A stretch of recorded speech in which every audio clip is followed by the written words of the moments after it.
Yes news में आप सभी दर्शकों का स्वागत है। मैं आपके साथ इलियास बड़ेघर। आइए देखते हैं आज की खबर क्या कहती है।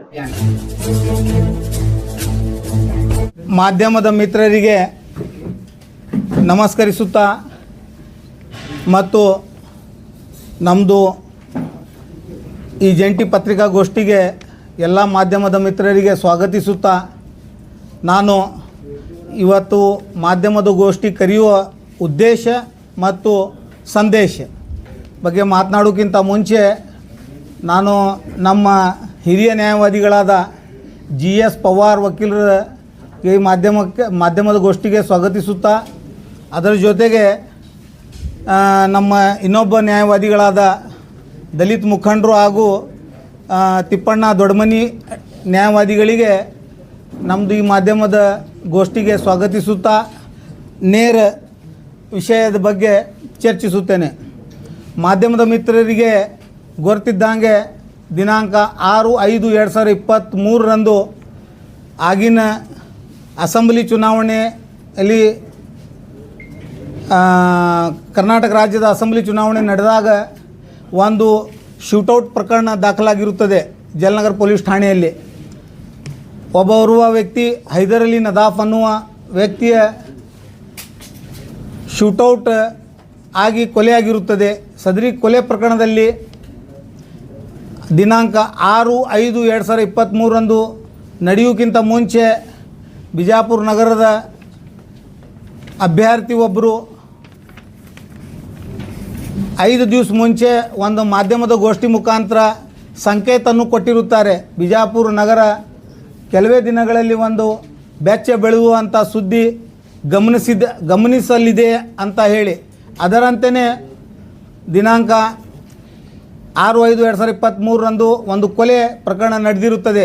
ಅದರಲ್ಲಿ ಆ ಕೊಲೆ ನಡೆದಿದ್ದ ಸಮಯ ಬೆಳಗ್ಗೆ 10:20 ಅಂದಾಜು ಕೊಲೆ ಆಗಿದೆ ಅಂಥೇಳಿ ಫಿರ್ಯಾದಿದಾರರು ನಮೂದಿಸಿರುತ್ತಾರೆ ಫಿರ್ಯಾದಿಯಲ್ಲಿ।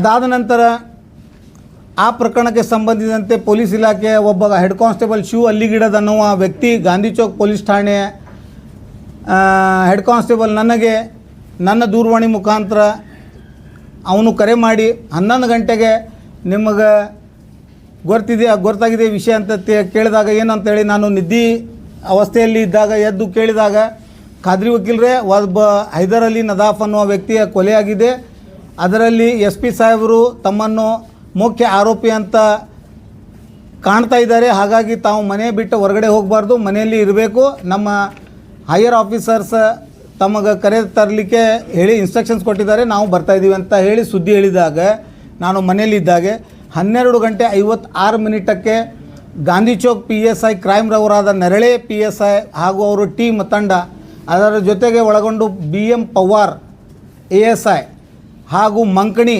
ಮತ್ತು ಅಲ್ಲಿಗಿಡದ್ ಶಿವ್ ಇನ್ನೂ 2-3 ಮಂದಿ ಕಾನ್ಸ್ಟೇಬಲ್ಸ್ ನಮ್ಮ ಮನೆಗೆ ಬಂದು ನನ್ನನ್ನು ಅಲ್ಲೇ ಬಂಧಿಸಿ ಪೊಲೀಸ್ ಠಾಣೆ ಜಲನಗರ ಪೊಲೀಸ್ ಠಾಣೆಗೆ ಕರೆದು ಒಯ್ದಿರುತ್ತಾರೆ। ನನ್ನ ಮನೆಗೆ ಪೊಲೀಸ್ ಇಲಾಖೆಯವರು ಬಂದಿದ್ದು ನನ್ನ CCTV ಫುಟೇಜ್ನಲ್ಲಿ ಎಲ್ಲ ದೃಶ್ಯಾವಳಿಯನ್ನು ರೆಕಾರ್ಡ್ ಆಗಿರುತ್ತವೆ।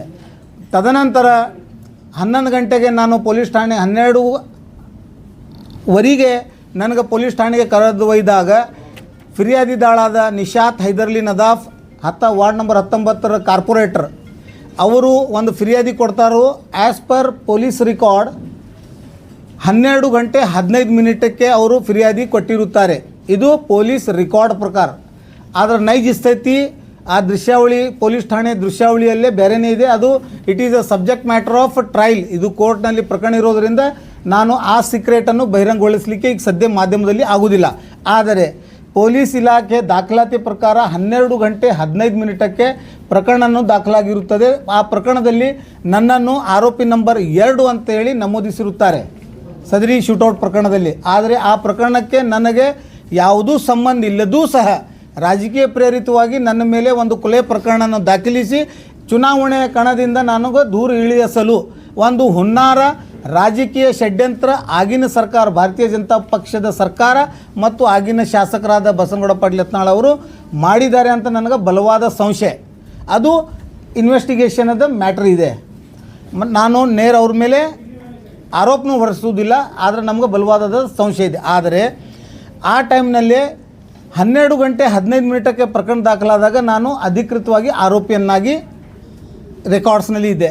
ನನಗೆ 12 ಗಂಟೆ 56 ಮಿನಿಟಕ್ಕೆ ಜಲನಗರ ಪೊಲೀಸ್ ಠಾಣೆಗೆ ಕರೆದು ಒಯ್ದಿದ್ದು ಪೊಲೀಸ್ ಆಫೀಸರ್ಸ್ ಮತ್ತು ಆಗಿನ ಹೆಚ್ಚುವರಿ ಪೊಲೀಸ್ ಅಧೀಕ್ಷಕರಾದ ಮಾರ್ಯಾಳ್ ಅವರು ಎದುರಿಗೆ ನನಗೆ ಹಾಜರುಪಡಿಸಿದಾಗ ಮಾರ್ಯಾಳ್ ಸಾಹೇಬರಿಗೆ superintendent of police HD Anand Kumar ಈ ಪ್ರಕರಣದಲ್ಲಿ ಆರೋಪಿ ನಂಬರ್ 9ನೇದವರಾದ HD ಆನಂದ್ ಕುಮಾರ್ ಅವರು ಕರೆ ಮಾಡಿ ಅವರಿಗೆ ಇನ್ಸ್ಟ್ರಕ್ಷನ್ಸ್ ಕೊಡ್ತಾರೆ, ಖಾದ್ರಿ ವಕೀಲನ್ನು ಆನಂದ್ ವಿಹಾರ್ ಗೆಸ್ಟ್ ಹೌಸ್ನಲ್ಲಿ ಬಂಧನದಲ್ಲಿ ಇಡಬೇಕು ಅಂತ ಇನ್ಸ್ಟ್ರಕ್ಷನ್ ಮೇರೆಗೆ ನೆರಳೆ ಗಾಂಧಿ ಚೌಕ್ PSI ಜಲನಗರ್ PSI ರವರಾದ ಮಲ್ಲಿಕಾರ್ಜುನ್ ತಳವಾರ್ ಹಾಗೂ ಇತರ ಪೊಲೀಸ್ ಆಫೀಸರ್ಸ್ ನನ್ನನ್ನು ಸರ್ಕಾರಿ ವಾಹನದಲ್ಲಿ ಆನಂದ್ ವಿಹಾರಕ್ಕೆ ಕರ್ಕೊಂಡು ಹೋಗಿ ನನ್ನ ಮೊಬೈಲನ್ನು ಅಲ್ಲೇ ಕಸ್ಕೊಂಡು ಸ್ವಿಚ್ ಆಫ್ ಮಾಡಿ 6 ದಿವಸ ನನಗೆ ಬೇಕಾಯ್ದಿಶ್ರೀ ಬಂಧನದಲ್ಲಿ ಇಟ್ಟು ನಾನಾ ಕಾರಣದ ಟಾರ್ಚರ್ ಮತ್ತು ಹಿಂಸೆಯನ್ನು ನೀಡಿರುತ್ತಾರೆ.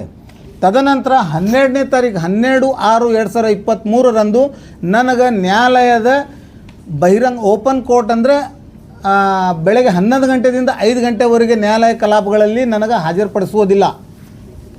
ಓಪನ್ ಕೋರ್ಟ್ನಲ್ಲಿ ನನಗೆ ಮಾನ್ಯ ನ್ಯಾಯಾಧೀಶರ ಇನ್ಚಾರ್ಜ್ ನ್ಯಾಯಾಧೀಶರ ಮನೆ ಕಂಪೌಂಡ್ ಹೊರಗಡೆ ಇತರೆ ಆರೋಪಿತರಿಗೆ ಮ್ಯಾಜಿಸ್ಟ್ರೇಟ್ ಮುಂದೆ ನನಗೆ ಜೀಪ್ನಲ್ಲೇ ಗೇಟ್ ಮ್ಯಾಜಿಸ್ಟ್ರೇಟ್ ಮನೆ ಗೇಟ್ ಆಚೆಗೆ ನನಗೆ ಪ್ರೊಡ್ಯೂಸ್ ಮಾಡಿ ಅಲ್ಲಿಂದ ಸಿಗ್ನೇಚರ್ ಬಲವಂತವಾಗಿ ರಿಮಾಂಡ್ ಯಾದಿ ಒಳಗೆ ನನ್ನ ಸಿಗ್ನೇಚರನ್ನು ತೆಗೆದುಕೊಂಡು ನನ್ನನ್ನು ಜೈಲಿಗೆ ಕಳಿಸಿರುತ್ತಾರೆ.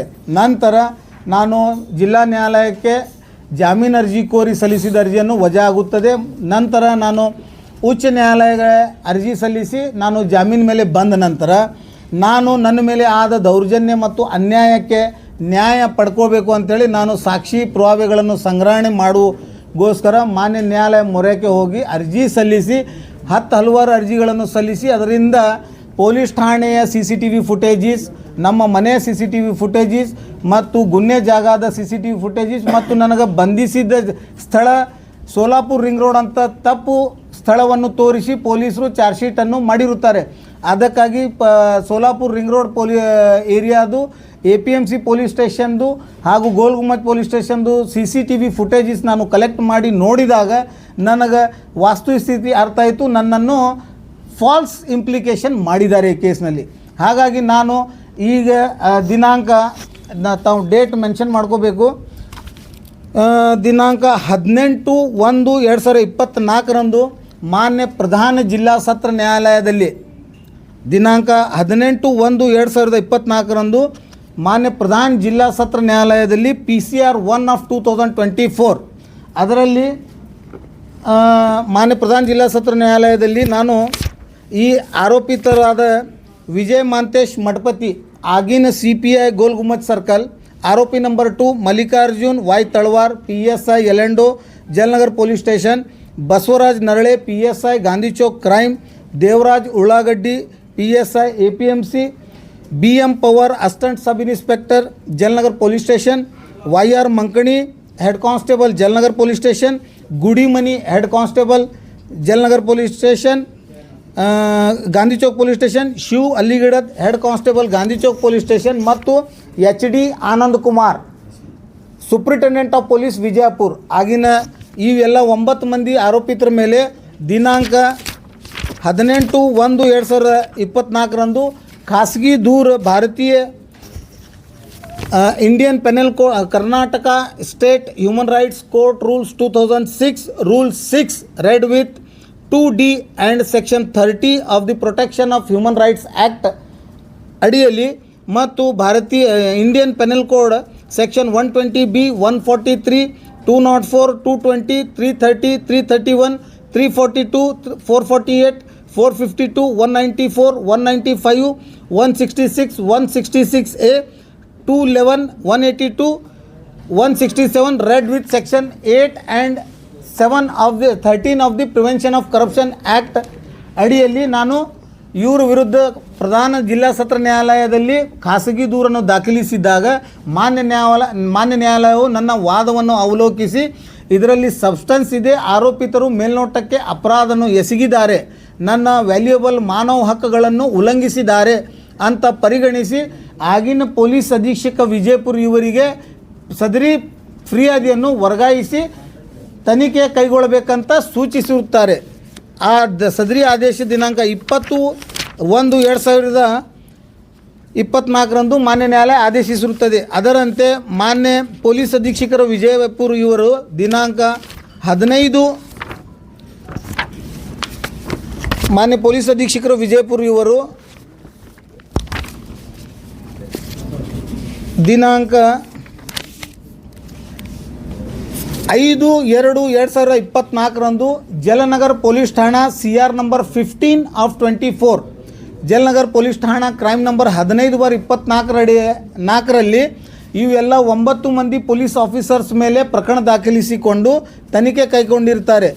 ತದನಂತರ ಸದರಿ ಆರೋಪಿ ಪೊಲೀಸ್ ಆಫೀಸರ್ಸ್ ಎಲ್ಲರೂ ಮಾನ್ಯ ಉಚ್ಚ ನ್ಯಾಯಾಲಯ ಕಲಬುರಗಿ ಪೀಠಕ್ಕೆ ರಿಟ್ ಪಿಟಿಷನ್ ಸಲ್ಲಿಸಿ ರಿಟ್ ಪಿಟಿಷನ್ ಸಂಖ್ಯೆ 200873/24 ಇದರಲ್ಲಿ ರಿಟ್ ಪಿಟಿಷನ್ ಅರ್ಜಿಯನ್ನು ಸಲ್ಲಿಸಿ ಅದರಲ್ಲಿ ಮಧ್ಯಂತರ ಆದೇಶ ಸದರಿ ಜಲನಗರ್ ಪೊಲೀಸ್ ಠಾಣಾ ಕ್ರೈಮ್ ನಂಬರ್ 15/24 ಯಾವುದೇ ತನಿಖೆ ಮುಂದುವರಿಬಾರದು ಅಂತೇಳಿ ಇಂಟರೀಮ್ ಆರ್ಡರ್ ತೆಗೆದುಕೊಂಡಿರುತ್ತಾರೆ. ನಂತರ ನನ್ನ ನೋಟಿಸ್ ಆದ ಬಳಿಕ ನಾನು ನಮ್ಮ ನ್ಯಾಯವಾದಿಗಳಾದ ಹಿರಿಯ ನ್ಯಾಯವಾದಿಗಳಾದ ಅಶೋಕ್ ಹಾರ್ನಳ್ಳಿ ಸರ್ ಹಾಗೂ SS ಮಮದಾಪುರ್ ಅಡ್ವೊಕೇಟ್ ನನ್ನ ಪರವಾಗಿ additional advocate general Malar Rao ಸರ್ಕಾರ ಪರವಾಗಿ ಮತ್ತು VM ಶಿಲ್ವಂತ ಆರೋಪಿ ಪರವಾಗಿ ವಾದ ವಿವಾದ ಆದ ನಂತರ ಮಾನ್ಯ ಉಚ್ಚ ನ್ಯಾಯಾಲಯವು ದಿನಾಂಕ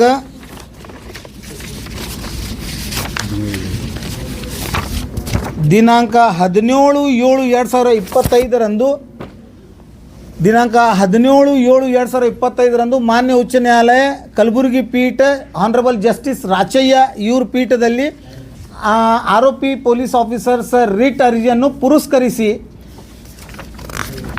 ಆದೇಶಿಸಿರುತ್ತಾರೆ. ಸದರಿ ಆದೇಶದ ಆಪರೇಟಿವ್ ಪೋರ್ಷನ್ನಲ್ಲಿ ಮಾನ್ಯ ನ್ಯಾಯಾಲಯವು ಏನು ಹೇಳುತ್ತದೆ ಅಂತಂದರೆ, the writ petition is allowed. Rule 6 of Karnataka State Human Rights Court Rules 2006 is held to be unconstitutional and inconsistent with the provisions of the Protection of Human Rights Act 1993 and the same is ordered to be struck down. Resultantly, the registration of FIR in crime number 15/24 is hereby squashed. The impeachment order dated 20/1/2024 passed by the Principal Sessions Vijaypur in PCR number 1/24 directing the authority to conduct investigation does not survive for consideration. The judgment would not have any retrospective effect but would be prospective. ಇದರ ಅರ್ಥ ಮಾನ್ಯ ಉಚ್ಚ ನ್ಯಾಯಾಲಯವು Karnataka state human rights court rules 2006 ಅನ್ನು ಅಸಂವಿಧಾನಿಕ ಅಂತ ಘೋಷಿಸಿರುತ್ತಾರೆ. Karnataka state human right court rules 2006 ಏನಿದೆ ಅದನ್ನು ಯಾವ ಆಧಾರದ ಮೇಲೆ ಮಾನ್ಯ ಉಚ್ಚ ನ್ಯಾಯಾಲಯ ಅಸಿಂಧುಗೊಳಿಸಿದ್ದಾರೆ ಅಂತ ಹೇಳಲಿಕ್ಕೆ ನಾನು ತಮ್ಮ ಮುಂದೆ Karnataka state human right court rules 2006 rule 6 ಏನು ಹೇಳ್ತದೆ ಅಂತಂತಂದ್ರೆ, procedure and power of court. A victim of an offence arising out of violation of human rights, his legal representative or registered non-governmental organization or public person may file a complaint against a public servant who has committed or abated the commission of an offence of a violation of human rights while acting under the color of his official duty as a public servant, provided a complaint on behalf of the victim may be filed by a non-governmental organization or a public person only with the prior authorization of an affidavit by them. The court on receipt of such complaint shall either order an investigation into the offence by the police officer not below the rank of superintendent of police, or it may proceed to conduct its own inquiry into the complaint in accordance with the procedure for dealing with the private complaints in the court. ಈ ಕಾಯ್ದೆಯನ್ನು ಮಾನ್ಯ ಉಚ್ಚ ನ್ಯಾಯಾಲಯವು ಅಸಿಂಧುಗೊಳಿಸಿ ಆದೇಶಿಸಿರುತ್ತದೆ. ಸದರಿ ಈ ಆದೇಶವನ್ನು ನಾನು ಮಾನ್ಯ ಸರ್ವೋಚ್ಚ ನ್ಯಾಯಾಲಯದಲ್ಲಿ ಪ್ರಶ್ನಿಸಿ ಮಾನ್ಯ ಸರ್ವೋಚ್ಚ ನ್ಯಾಯಾಲಯದಲ್ಲಿ ನಾನು ಈ ಮಾನ್ಯ ಉಚ್ಚ ನ್ಯಾಯಾಲಯ ಮಾಡಿರುವ ಆದೇಶ ಕಾನೂನಾತ್ಮಕ ಇಲ್ಲ ಅಂಥೇಳಿ ಪ್ರಶ್ನಿಸಿದ್ದಾಗ ಮಾನ್ಯ ಸರ್ವೋಚ್ಚ ನ್ಯಾಯಾಲಯದ ಪೀಠ honourable justice Vikram Nath and honourable justice Sandeep Mehta ಇವರ ಪೀಠನಲ್ಲಿ ದಿನಾಂಕ 27/10/2025 ಈ ಮ್ಯಾಟ್ರನ್ನು ವಿಚಾರಣೆಗೆ ಕೈಗೆತ್ತಿದಾಗ ನಮ್ಮ ಸುಪ್ರೀಂ ಕೋರ್ಟ್ನಲ್ಲಿ ನಮ್ಮ ಪರವಾಗಿ ವಾದ ಮಂಡಿಸಿದ ಹಿರಿಯ ನ್ಯಾಯವಾದಿಗಳಾದ Nizam Pasha, Mustaq Saleem advocate and advocate on record L Zafeer Ahmad BF ಹಾಗೂ ಅವರ ತಂಡ ವಾದವನ್ನು ಮುಂಡಿಸಿ ಮಾನ್ಯ ನ್ಯಾಯಾಲಯವು ಸುಪ್ರೀಂ ಕೋರ್ಟ್ ದಿನಾಂಕ 27/10/2025 ಸದರಿ ಮಾನ್ಯ ಉಚ್ಚ ನ್ಯಾಯಾಲಯ ನೀಡಿರುವ ಅಂತಿಮ ಆದೇಶವನ್ನು ಈ ಥರ ಆದೇಶಿಸಿರುತ್ತಾರೆ. Issue notice returnable in 4 weeks to the respondents. In the meantime, the effect and operation of the impeachment order passed by the High Court shall be remain stayed. ಇದರ ಅರ್ಥ ಮಾನ್ಯ ಸರ್ವೋಚ್ಚ ನ್ಯಾಯಾಲಯ ಮಾನ್ಯ ಉಚ್ಚ ನ್ಯಾಯಾಲಯ ನೀಡಿರುವ ಅಂತಿಮ ಆದೇಶದಲ್ಲಿ Karnataka state human right court rules 2006 ನಿಯಮ 6 ಅಸಿಂದ ಏನು ಗೊಳಿಸಿದ್ದು ಅನ್ಕಾನ್ಸ್ಟಿಟ್ಯೂಷನಲ್ ಏನು ಡಿಕ್ಲೇರ್ ಮಾಡಿದರು ಮತ್ತು ನನ್ನ ಮಾಡಿರುವ ಫಿರ್ಯಾದಿಯ FIR ಏನು ಪ್ರಕರಣ ದಾಖಲಾಗಿತ್ತು ಮತ್ತು ಪೊಲೀಸ್ ಅಧೀಕ್ಷಕರು ಏನು ತನಿಖೆಯನ್ನು ಕೈಗೊಂಡಿದ್ರು ಅದನ್ನೆಲ್ಲ ಸ್ಥಗಿತಗೊಳಿಸಿದನ್ನು ಆ ಸ್ಥಗಿತಗೊಳಿಸಿದ ಆದೇಶಕ್ಕೆ ಮಾನ್ಯ ಸರ್ವೋಚ್ಚ ನ್ಯಾಯಾಲಯವನ್ನು ತಡೆಯಾಜ್ಞೆ ನೀಡಿರುತ್ತಾರೆ. ಇದರ ಅರ್ಥ ನನ್ನ ಫಿರ್ಯಾದಿ ಮತ್ತು ಮಾನ್ಯ ಪ್ರಧಾನ ಜಿಲ್ಲಾ ಸತ್ರ ನ್ಯಾಯಾಧೀಶ ಮಾಡಿರುವ ಆದೇಶ as on today in force ಅಂದರೆ ಚಲಾವಣೆಯಲ್ಲಿ ಆಗಬೇಕು. ಇದರ ಅರ್ಥ ನಾನು ಈಗ ಮಾಧ್ಯಮದ ಮುಖಾಂತರ ವಿಶೇಷ ಗಮನ ಸೆಳೆಯೋದೇನಿದೆ ಅಂದರೆ ಇದು total pure question of law. ಇದು ಹ್ಯೂಮನ್ ರೈಟ್ಸ್ ವೈಲೇಷನ್ ಬಗ್ಗೆ ಈ ಒಂದು ಕಾನೂನಿನ ಸಂಘರ್ಷ ನಡೀತಾ ಇದೆ. ಇದರಲ್ಲಿ ನಾನು ಮುಖ್ಯವಾಗಿ ಹೇಳಬೇಕಾಗಿತ್ತು ಅಂತಂದರೆ ಯಾವುದೇ ಒಬ್ಬ ಸಾಮಾನ್ಯ ವ್ಯಕ್ತಿಗೆ ಈ ರಾಜ್ಯದಲ್ಲಿ ಆಗಲಿ ಈ ರಾಷ್ಟ್ರದಲ್ಲಿ ಆಗಲಿ ಯಾವುದೇ ಒಬ್ಬ ಸಾಮಾನ್ಯ ಪ್ರಜೆಯ fundamental rights as per constitution laid by Baba Saheb Bhimrao Ambedkar ಭಾರತೀಯ ಸಂವಿಧಾನದ ಯಾವುದೇ ಮೂಲಭೂತ ಹಕ್ಕುಗಳನ್ನು ಯಾವುದೇ ಸಾರ್ವಜನಿಕ ನೌಕರರು ಅಥವಾ ಅಧಿಕಾರಿಗಳು ಚ್ಯುತಿಗೊಳಿಸಿದರೆ ಅಥವಾ ಅದು ವೈಲೇಷನ್ ಮಾಡಿದರೆ ಆಯಾ ರಾಜ್ಯಗಳಲ್ಲಿ ಸಂಬಂಧಪಟ್ಟಿದ್ದ ಪ್ರಧಾನ ಜಿಲ್ಲಾ ಸತ್ರ ನ್ಯಾಯಾಧೀಶನ್ನು ವಿಶೇಷ ಮಾನವ ಹಕ್ಕುಗಳ ನ್ಯಾಯಾಲಯ ಅಂತ ನೋಟಿಫಿಕೇಷನ್ ಮಾಡಿ ಪ್ರತಿಯೊಬ್ಬ ನಾಗರಿಕರಿಗೆ ಅವರವರ ಮೌಲ್ಯ ಆಧಾರಿತ ಮಾನವ ಹಕ್ಕುಗಳನ್ನು ಉಲ್ಲಂಘಿಸಿದರೆ ಅದಕ್ಕೆ ತಕ್ಕಂಥ ಆ ಅಧಿಕಾರಿ ಮೇಲೆ ಪ್ರಕರಣವನ್ನು ದಾಖಲಿಸಲಿಕ್ಕೆ ಖಾಸಗಿ ದೂರು ದಾಖಲಿಸಲಿಕ್ಕೆ ಈ ಕಾಯ್ದೆ ಅಡಿಯಲ್ಲಿ ಮಾಡಲಿಕ್ಕೆ ಬರ್ತೈತಿ ಅನ್ನುವಂಥದ್ದು ಸಂದೇಶ ಮತ್ತು ಪೊಲೀಸ್ ಇಲಾಖೆ ಮಾಡ್ತಿರುವ ನಿರಂತರ ದೌರ್ಜನ್ಯಗೆ ಯಾರಾದರೂ ಒಳಗಾಗಿದ್ದಾರೆ ಅಥವಾ ಪೊಲೀಸ್ ಇಲಾಖೆಯ ದುರ್ವ್ಯವಹಾರಕ್ಕೆ ಯಾರು ಒಳಗಾಗಿದ್ದಾರೆ ಅವರು ನೇರ ನ್ಯಾಯಾಲಯಕ್ಕೆ ದೂರನ್ನು ಸಲ್ಲಿಸಬಹುದು. ಹೀಗಾಗಿ ಈಗಿರುವಾಗ ಮತ್ತು ನನ್ನ ಮೇಲೆ ಆದ ಒಂದು ರಾಜಕೀಯ ಪ್ರೇರಿತ ಹುನ್ನಾರ ಮತ್ತು ನಾನು ಕೇವಲ ಒಬ್ಬ ಅಲ್ಪಸಂಖ್ಯಾತ ನ್ಯಾಯವಾದಿಗಳಾಗಿ ಕರ್ತವ್ಯ ನಿರ್ವಹಿಸ್ತಾ ಇದ್ದೀನಿ ಅಂಥೇಳಿ ನನ್ನ ಧ್ವನಿಯನ್ನು ಮೊಟಕುಗೊಳಿಸಲು ಮತ್ತು ನಿರಂತರ ನನ್ನ ಮೇಲೆ ಮಾರಣಾಂತಿಕ ಹಲ್ಲೆ ಮಾಡುವ ಅಥವಾ ನನ್ನ ಕೊಲೆ ಮಾಡುವ ತಜವೀಜ್ ನಡೆದಿದೆ ಅಂಥೇಳಿ ಸಾರ್ವಜನಿಕವಾಗಿ ನಾನು ಇವತ್ತು ಹೇಳಿ ಬಯಸಲಿಕ್ಕೆ ಈ ಮಾಧ್ಯಮಗೋಷ್ಠಿ ಕರೆಯಿರೋದು. ಈಗಾಗಲೇ ನಾನು ಪೊಲೀಸ್ ಅಧೀಕ್ಷಕ ವಿಜಯಪುರ ಇವರಿಗೆ ದೂರನ್ನು ದಾಖಲಿಸಿರುತ್ತೇನೆ. ನನಗೆ ಪ್ರಾಣಾಪಾಯ ಸಾಕಷ್ಟು ಇದೆ.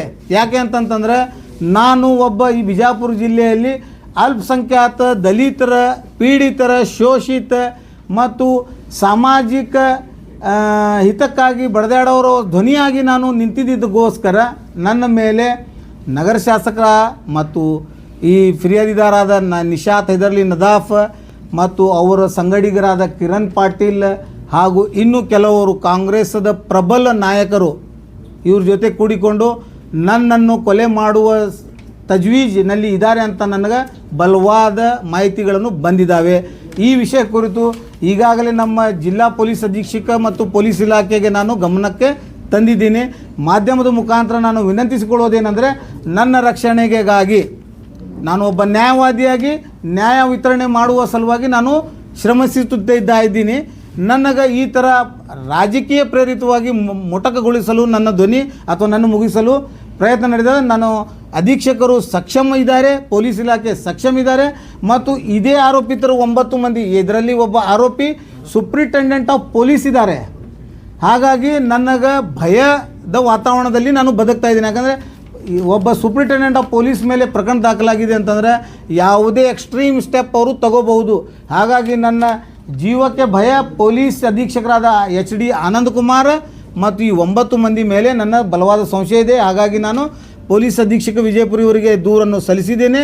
ನನಗೆ ಪೊಲೀಸ್ ಇಲಾಖೆ ಮೇಲೆ ಸಂಪೂರ್ಣ ಭರವಸೆ ಇದೆ, ಅವರು ನನಗೆ ರಕ್ಷಣೆ ನೀಡುತ್ತಾರೆ. जैसा कि आप सब जानते हैं कि आप सभी का प्यार हमारे साथ कायम है, इसी तरह से हमारे इस चैनल को प्यार करते रहिए और हमारी सारी खबरों को लाइक, शेयर और सब्सक्राइब करना ना भूलिए। हमारा यही मकसद है कि आपको हर खबर जो है, जैसा है वैसा ही आपको हम दिखाते रहेंगे, ना किसी का पक्ष लेंगे, ना किसी के विरोध में जाएंगे। हमारे कदम सच के साथ।